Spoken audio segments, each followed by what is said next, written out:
Alhamdulillah, selepas 60 hari lebih, lepas kita tanam kasut yang kelima tu dekat Doblish, hari ni baru aku jumpa jalan balik.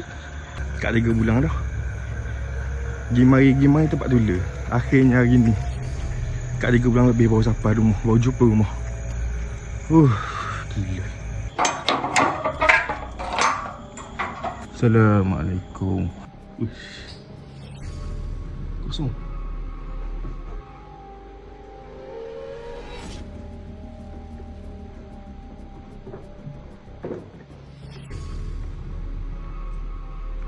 Let's go. Jadi, walaupun hampir 60 hari, bukan hampir lah, lebih 60 hari aku hilang, kena susuk di Buniang ke apa tak tahulah tu, 3 bulan lebih. Tetapi game yang aku buat tu, yang aku nak tanam 100 pair kasut dekat kawasan-kawasan yang semenanjung Malaysia ni, kita teruskan. Jadi hari tu kasut yang